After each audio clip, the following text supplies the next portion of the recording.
Hi Leute, willkommen zu Dragon About. Ich bin der Dirk und auf meinem Kanal dreht sich alles um Labwaffenbau. Unser heutiges Thema wird sein, erstmal, Leute, danke für die 1000 Abos. Ich freue mich riesig. Wir haben es geschafft. Ich bin jetzt schon bei, ich glaube, 1008. Wahnsinn. Hätte ich nicht gedacht, dass wir das endlich mal schaffen nach all den Jahren der Videos. Ich bin super happy. Jetzt müssen wir nur noch gucken, ob wir die Stunden voll kriegen. Ich stümpel immer so bei 17 bis 1900 Stunden rum. Wir müssen auf 4000 kommen. Also, ich weiß, das ist ein bisschen egoistisch, aber lasst die Videos, wenn ihr sie nicht gucken wollt, ein bisschen nebenbei vielleicht noch laufen, dass wir die Stunden auch noch voll kriegen. Dass sich wenigstens ein bisschen was von den Videos lohnt, wenigstens vom Material her. Ja? Kostet euch ja auch nichts, wenn ihr so ein bisschen länger laufen lasst. Damit helft ihr mir und ich habe weiter Spaß an meinen Videos. Dafür danke schon mal. Ne? Mal gucken, vielleicht werde ich auch noch so ein Spezialvideo mal dazwischendurch wieder drehen mit ein bisschen Blödsinn von mir. Weiß es nicht, könnt ihr mal in die Kommentare schreiben, ob ich mal wieder so ein bisschen Blödsinn machen soll. Ich habe ja noch meine Greenscreen-Wand, die ich noch nicht so wirklich viel benutzt habe. Auf jeden Fall danke schon mal. Ich freue mich riesig drüber. Wirklich toll. Zeitung bin ich übrigens auch gewesen, hatte ich ja erzählt. Muss ich mal gucken, ob ich irgendwie da mal was einblenden kann, vielleicht ein Bild oder so. Ich habe mir das schon eingerahmt. Das ist so, ich glaube, das passiert auch nicht jedem. So, dann wollen wir mal anfangen. Genug des Dankes. Naja, eigentlich kann ich immer nur weiter danken. Vielleicht kann ich mir meinen Traum von meinem kleinen Haus in der Werkstatt vielleicht doch noch irgendwann mal erfüllen. Wäre natürlich toll. So, dann kommen wir zum eigentlichen Thema. Und zwar Schwert reparieren. Ich habe da ein Schwert, das hatte ich mal vor Jahren, hatte ich das mal gebaut. Ich weiß es nicht, ob es Jahre her ist. Auf jeden Fall, ich hatte ja immer nach einem gesucht, das ich mal für euch reparieren kann, weil der eine oder andere ja immer schon mal gefragt hatte, ob ich nicht mal ein Video machen kann zum Reparieren von einer Waffe. Ja, jetzt vor kurzem, naja, ist schon ein paar Wochen her, ich muss ehrlich sein, ich hatte nicht so viel Bock. Ich hatte zwar viel Shorts gemacht eine Zeit lang, aber nicht so viel lange. Ich werde jetzt wahrscheinlich wieder ein bisschen mehr lange Videos machen. Zumal ich auch momentan ein bisschen viel zu tun habe. Es ist bald Großkonz, da kommen die Leute wieder 1-2 Monate vorher an, die ja letztes Jahr noch nicht wussten, dass sie dieses Jahr auf der Konz fahren und wollen wieder alles Mögliche gebaut haben. Kennt der ein oder andere ja, der für sich selber auch Sachen macht, immer so alles auf den letzten Drücker. Deshalb habe ich halt auch ein bisschen viel zu tun und kann nicht so viel lange Videos machen. Aber ich verspreche, wenn die Großcons vorbei sind, ich gucke, dass ich jetzt schon wieder anfange. Ich bin schon wieder ein paar Sachen dran, das mit den Kernstabverbindungen und so, das ist auch noch nicht vergessen. Ne? Also nicht, dass er denkt, da bin ich schnell auch, aber ich hatte noch keine Lust dran weiterzumachen, weil ich halt zu viele andere Sachen um die Ohren hatte. Kommt aber noch, versprochen. So, hier haben wir das Schwert. Ne? Wie ihr seht, das Ding... das hat schon einiges hinter sich. Die Spitze ist schon hier alles eingerissen. Hier ist schon, keine Ahnung, mit Kleber oder was geklebt worden. Geilstes Reparier, ihr guckt euch das an. Das ist der absolute Hammer. Ich glaube, das Einzige, was man, mal gucken, was man von dem Teil noch gebrauchen kann. Auch nicht wirklich hier. Das ist der Knopf. Also mehr oder weniger, glaube ich, wird bestimmt nur so der Griff und vielleicht noch ein Stück von der Klinge vielleicht zu gebrauchen sein. Ich muss mir das mal angucken. Das Ding, das ist, naja gut, das hier haben sie wahrscheinlich noch drauf geklebt aufs Leder. Das war wahrscheinlich, weil die Warhammer spielen. Machen wir lieber mal ab. Das machen wir dann richtig dann wieder drauf in Matte. Ja, dann wollen wir jetzt in dem ersten Teil, würde ich mal sagen, wenn wir das Ding jetzt mal abziehen, gucken uns das Ganze mal an und dann muss ich mal gucken, was man aus dem Teil noch machen kann. Also, wenn der Rest genauso kaputt aussieht, ich bin mir noch nicht so sicher, ob das, mal schauen. Ich glaube, da kann ich mindestens die Hälfte vom Schwert austauschen. Aber, wie gesagt, ihr wolltet so jetzt noch mal sehen. Dann fangen wir jetzt erstmal an mit dem Abziehen. Bleibt dran. Wir sehen uns. Ja, dann wollen wir uns das ganze Elend hier mal angucken. Also die Spitze ist definitiv durch. Das ist, hier ist es schon eingerissen. Aber die hier, die ist mehr wie tot. Dann ist das doch nicht schlimm, dann schneiden wir hier einfach ein. Also generell, wenn ihr irgendwas repariert, guckt an irgendeiner Stelle, wo ihr es einschneiden könnt.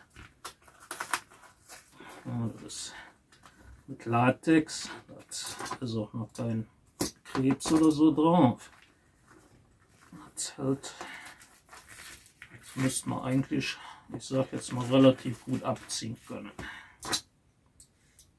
Wie gesagt, sucht euch immer so eine kleine Stelle, wo ihr das dann vorsichtig einschneidet. Nehmt am besten auch eine scharfe Cutterklinge. Jetzt mal erstmal gucken. Ja, das hängt hier an dem Leder noch mit fest, weil ich in der Spitze mit drin habe. Muss mal gucken, ob man das jetzt erstmal abgezogen kriegen. Ich glaube, der Schaumstoff, der hat sich auch schon hier an der Spitze gelöst. Hier an der Spitze muss man auch nicht allzu vorsichtig mehr sein. Die kommt sowieso runter. Ja, er hat sich schon an der Spitze, hatte ich schon den Schaumstoff von Patix. Naja, gut, aber das ist genau das, was ich haben wollte. Dass das jetzt zufällig eins von denen ist, die ich selber gebaut hatte. Das hat sich jetzt zufällig so ergeben. Ich glaube, das kriege ich schon kaum runter. Ja, das ist sowieso ziemlich tot, das Ding hier. Ja, wisst ihr was? Ja, muss man das Ganze sowieso runter machen. Ich schneide das Ganze jetzt hier erstmal hier an der Spitze was ab. Wo ihr mal gucken müsst, wenn ihr das abschneidet. Ich mache das jetzt erstmal nur so grob. So. Machen wir das Ganze runter hier mit dem Leder, alles drum. Ja. So sah das dann aus. Muss man dann gleich mal gucken, wie weit das dann zu gebrauchen ist. Na gut, machen wir gleich sauber alles hier. Wir ziehen jetzt erstmal weiter ab. Auf jeden Fall hat sich der Schaumstoff schon gelöst. Trotz Patix, wie ihr hier sehen könnt. Ne? Das ist, na gut, müssen wir mal gucken. Jetzt müssen wir erstmal schauen, dass man das Ganze hier erstmal so irgendwie so halbwegs runterkriegen. Das sieht aber aus, als wenn sich das hier alles schon, also ich glaube, das Schwert, das hat einiges hinter sich. Also das ist schon, also wenn ich da wirklich noch was von hier brauchen kann, weiß ich noch nicht.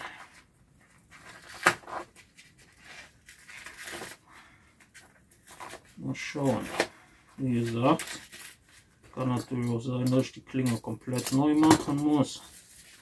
Was natürlich schade wäre, wenn ich dann, ich hatte ja eigentlich nur gehofft, dass ich quasi ein Stück von der Spitze und so was neu dran setzen muss. Aber ich das hier so sehe, ist das Ding so richtig tot. Hier ist auch, da hat sich alles, also das Ding, das hat einiges hinter sich.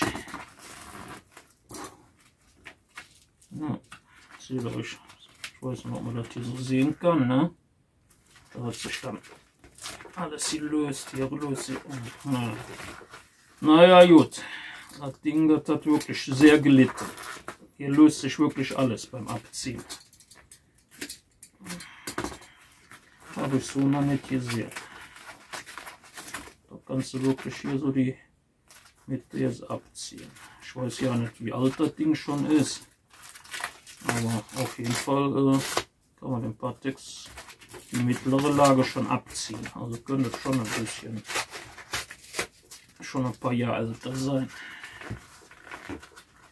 Das ist natürlich jetzt nicht so unbedingt das, was ich gern gehabt hätte, um euch ein paar Sachen zu zeigen. Aber naja, gut. Kann man halt nichts machen.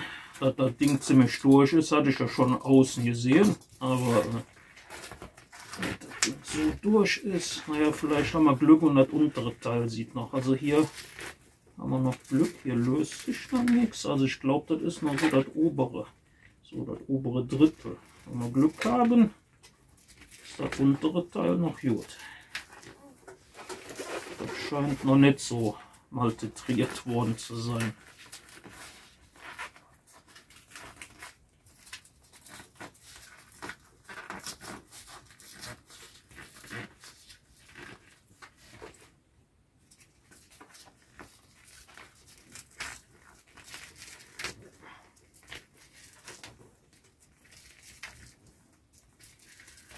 Müsst ihr mal ein bisschen gucken hier. Wie gesagt, hier bei dem Latex geht das noch richtig gut runter, weil das auch noch nicht die Krebs und nichts hat. Aber muss halt immer ein bisschen vorsichtig sein. Wie ihr seht, das geht auch noch relativ gut. Also ich habe schon Sachen gehabt zum Abziehen. Hast du dann hier so ein kleines Stück in 10 Minuten geschafft, weil du das alles da runterpiddeln musstest. Entweder war das Latex so dünn drauf, dass man quasi beim Runterziehen immer kaputt gerissen hat. Oder das war schon, hatte Krebs oder so. Man müsste also auch immer aufpassen, wenn man irgendwie so bei den Kanten hier und so weiter, müsste auch immer ein bisschen aufpassen, dass er das in eine Richtung abzieht, dass er die Klebenähte nicht aufreißt. Aber hier das untere Stück, das sieht noch gut aus. Also scheint das wirklich nur hier so das obere Teil. Ja doch, dann kann man dann doch zeigen, so wie ich das haben wollte. Ja doch, ist gut.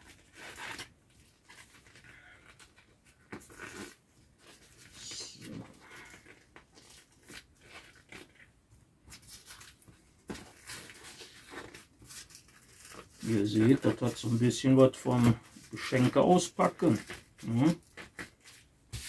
Das ist jetzt auch nur so die erste Seite. Muss man dann gleich mal gucken, bis wohin das hier noch festgeklebt ist. Und den Rest müssen wir dann später noch gucken.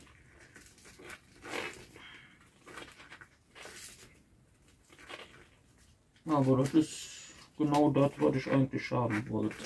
Ich hatte zwar gehofft, dass das nur so oben so das Teil ist, aber naja gut. Dann ist es halt so das obere Drittel. Na gut, der Rest davon werden wir wahrscheinlich auch ziemlich viel erneuern müssen, aber ist egal. Wir gucken jetzt einfach mal.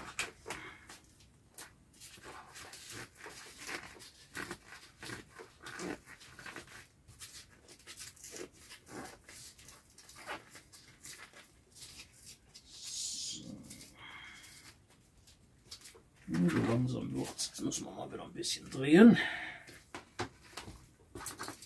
Ah, der Parier finde ich immer noch am geilsten. Das war mal gerade. Na, vielleicht mache ich danach auch ein bisschen kürzer. Aber es hat gut gehalten. Das war hier überall so ein bisschen eingeknickt. Ich weiß ja nicht, was ich da verbaut habe. Bestimmt Fliegengitter, wie meistens. Oder Leder. Da bin ich mir noch nicht so ganz sicher. Mal gucken. Aber gehalten hat es auf jeden Fall. Ja, ich würde sagen, wenn ich das hier so spüre, würde ich sagen, ich habe da Fliegengitter geklebt. Ja. Definitiv Fliegengitter. Also wie ihr seht, das hält schon mit Weile was aus, obwohl ich Leute kenne, die vier Lagen kaputt kriegen. Ne? Fliegengitter in der Waffe.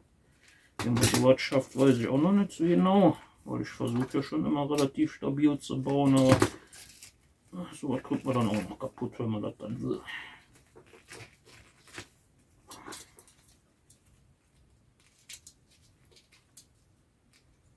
Hier löst es sich schon wieder. Hier muss ich schon wieder aufpassen.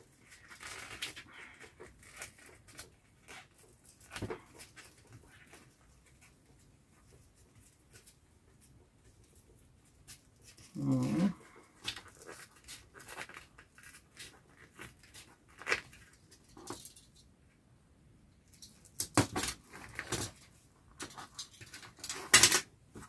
So, gucken jetzt erstmal, dass man das bisschen Parier jetzt alles hier so runterkriegen. Ich hoffe, dass das irgendwie alles so noch runter geht.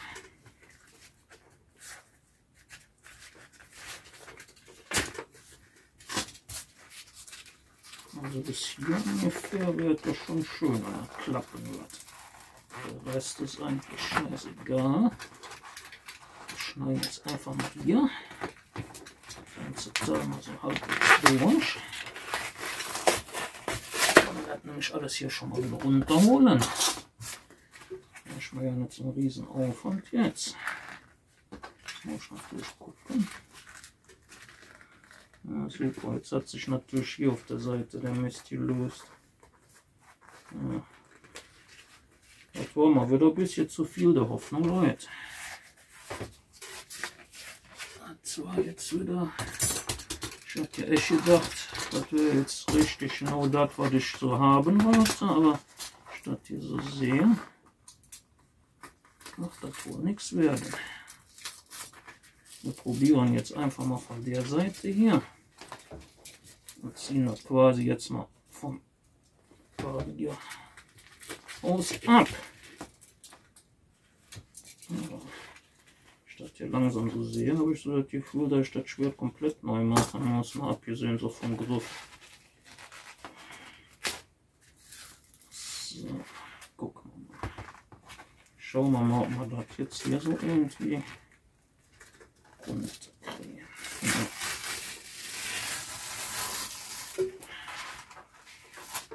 Und da haben wir jetzt gut gekriegt, aber ehrlich sein so. So. Ich würde mal sagen, da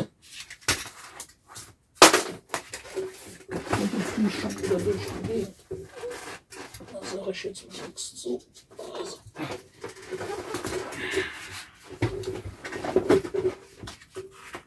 Hier ist nämlich auch schon.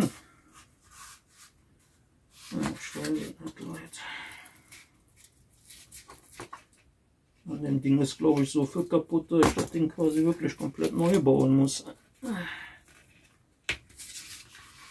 Also, das ist so viel, wo ich rumstückeln müsste. Hier die Seite, da ist ja noch alles gut von der Verklebung. Hier auch. Naja, hier, das geht eigentlich noch. Obwohl hier vorne ist auch schon nicht mehr ganz so fit. Hier ist auch schon was ab.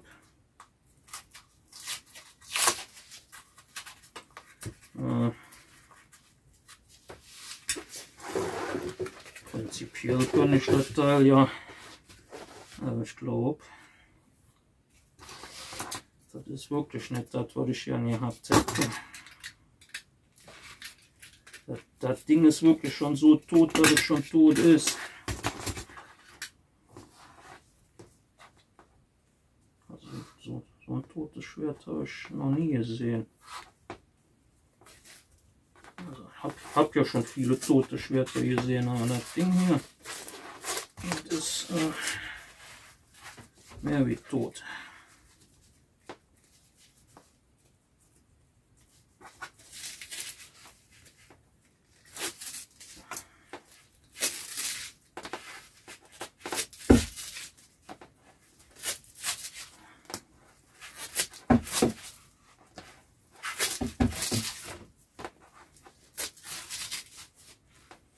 So, eins, was wir hier noch wahrscheinlich von brauchen können, ist der Griff mit dem Bleiband. Schauen wir mal, wie der Rest davon noch aussieht, was wir noch von hier brauchen können, aber mittlerweile habe ich leider so das Gefühl, dass da nicht viel von übrig bleibt, was wir noch hier brauchen können.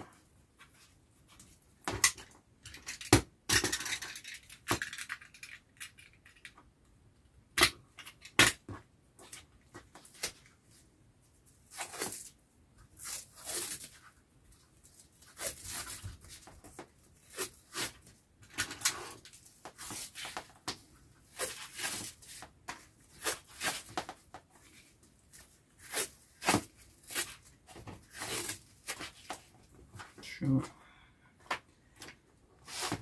wir uns mal an, wie es hier drunter aussieht.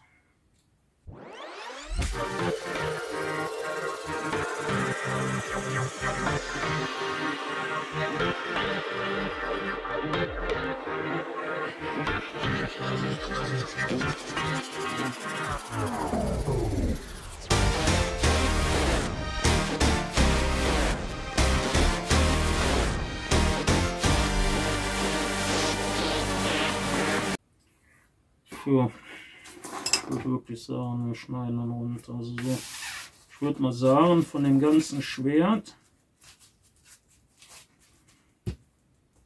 behalten wir das Teil.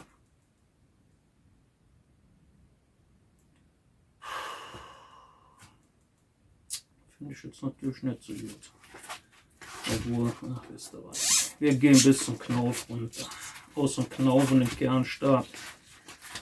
Machen wir das ganze Ding komplett neu. Bringt nichts. Das bringt nichts.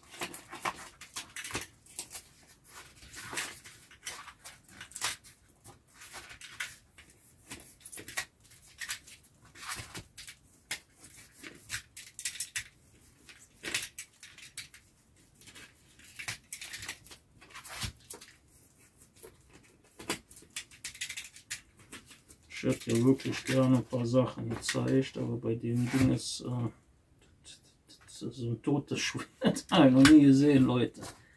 Also das Ding, das hat wirklich sehr, sehr viel hinter sich. Puh, ich weiß jetzt nicht. Ich glaube, wir machen da mehrere Teile durch mit. Wie ihr seht, das ist schon mehr wie ein hoffnungsloser Fall. Ihr könnt ja mal in die Kommentare schreiben, soll ich das Ding restaurieren? Mal abgesehen vom Kernstab und Knauf ist ja nicht mehr allzu viel, was man noch gebrauchen kann. Leider, ich hatte echt gehofft, dass dann ein bisschen mehr Sachen noch zu gebrauchen sind. Gut, hier ein paar Teile könnte ich noch, hier so ein Stück. Aber ich muss ehrlich sagen, ich dann nachher das dann mache und das anfängt sich dann an den Stellen dann nachher abzulösen. Ja, der Kleber, der fängt auch schon an orange zu werden. Also ist das Schwert dann doch schon ein bisschen älter, würde ich sagen. Kann man dann immer dann sehen, wenn das mit Pateks geklebt worden ist. Also der wird dann irgendwann so orange. So sieht ein bisschen dann aus, so ein bisschen wie Rost und wird dann auch so bröselig.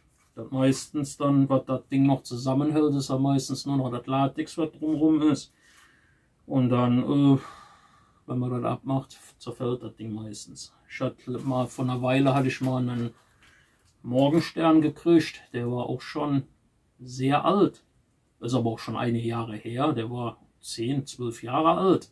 Ich glaube, das war noch gebaut von der alten Schatzkammer in Köln. Und ja, das war auch, also im Endeffekt hat das nur noch quasi das Latex zusammengehalten. Wir hatten eigentlich gedacht, nur mal eine neue Schicht drauf wieder, also was heißt eine Schicht, komplett neu pinseln und dann ist er wieder gut. Ja, nee, ihr kennt doch wie so eine Spirale, die auseinander geht. So ungefähr ist dann die gerollte Matte dann quasi am Stiel. Also da konntest du auch bis auf den Kernstab nichts mehr von benutzen. Wie gesagt, ich hatte jetzt echt gehofft, dass das Ding nicht ganz so tot ist, wie es jetzt nach dem, was ihr ja im Video gesehen habt, ist. Ja, wie gesagt, schreibt mal drunter in die Kommentare, ob ihr das sehen wollt, wie ich das Ding dann quasi neu aufbaue. Vielleicht ja interessant, aber wie gesagt, ich werde da nicht allzu viel von benutzen wieder. Das macht keinen Sinn. Das ist... bringt ja nichts, wenn ich dann da die Stücke dran setze und dann anschließend gehen dann die Stücke, die ich dran gelassen habe, dann auch wieder kaputt. Obwohl, ja, vielleicht so ein Stück hier, also hier so ein paar, das hier, was noch so eigentlich noch gut aussieht, vielleicht lasse ich es auch und mache dann da dann weiter. Wie gesagt, ich würde euch ja gerne so ein paar Sachen zeigen, aber